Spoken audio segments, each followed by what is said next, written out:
কংসাবতী সেচ খালের পাড় ভেঙে বিপত্তি, অকাল বন্যায় ভাসল দুটি গ্রাম ও কয়েকশো বিঘা আমনের জমি। কংসাবতীর সেচ খালের পাড় ভেঙে ফের বিপত্তি, অকাল বন্যায় ভাসল বাঁকুড়ার রায়পুর ব্লকের একাধিক গ্রাম, কয়েকশো বিঘা আমনের জমি। ক্ষতিগ্রস্ত হয়েছে বেশ কিছু কাঁচা বাড়িও। বাঁকুড়ার মুকুটমণিপুর জলাধার থেকে সেচের জন্য লেফট ব্যাংক মেইন ক্যানেলের পাশে রাইট ব্যাংক মেইন ক্যানেলেও প্রায় 1000 কিউসেক জল ছাড়া রয়েছে।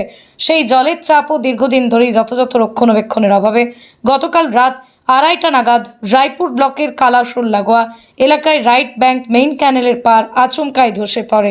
ক্যানালে আসা জল হুড়মুড় করে ঢুকতে থাকে রায়পুর ব্লকের কানাশোল শ্যামসুন্দরপুর ঝিঙা গ্রামে। এই গ্রামের মানুষ কিছু বুঝে ওঠার আগে গ্রামের কোথাও কোমর হাঁটু জল, কোথাও হুহু করে সেচের জল ঢুকছে। জলের স্রোতে এলাকায় কাঁচা বাড়ি ক্ষতিগ্রস্ত হয়েছে, বিঘা বিঘা আমন চাষের জমি নষ্ট।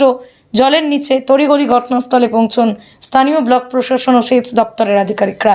যুদ্ধকালীন তৎপরতায় ক্যানালে জল ছাড়া বন্ধ করে মুকুটমণিপুর জলাধার কর্তৃপক্ষ। গোটা ঘটনায় সেচ দপ্তরের গাফিলতিকেই দুষছেন এলাকার ক্ষতিগ্রস্ত বাসিন্দারা। এটা হঠাৎ করে কাল রাত মোটামুটি 2টোর মধ্যে ক্যানেলটা ভেঙে গেছে আর কি, ঠিক আছে। তো ক্যানেলটা ভেঙে যাওয়ার ফলে আমাদের গ্রামে অধিকাংশ ঘর বাড়ি ভেঙে পড়ে গেছে, ক্ষতি অনেকেই হয়েছে। আর এই যে দেখতে পাচ্ছেন মোটামুটি 1 থেকে 150 বিঘার মতো জমি অনেক নষ্ট হয়ে গেছে জলে। ক্যানেলটা ভেঙেছে এই যে কালাশোল বলে একটা গ্রাম আছে, ওটা দিয়ে ক্যানেলটা যাচ্ছে আর কি, ও যাতাডুমুর দিকে যাচ্ছে। কংসাবতীর থেকে নদীটা আসছে। হ্যাঁ হ্যাঁ হ্যাঁ।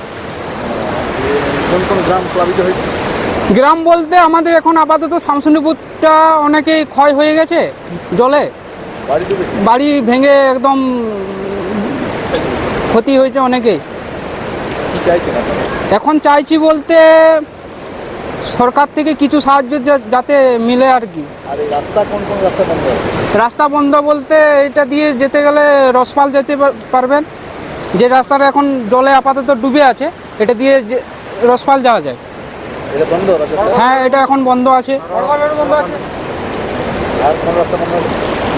মঠগদা এটা দিয়ে আরো মঠগদাও যাওয়া যায়, ওটা দিয়েও বন্ধ আছে।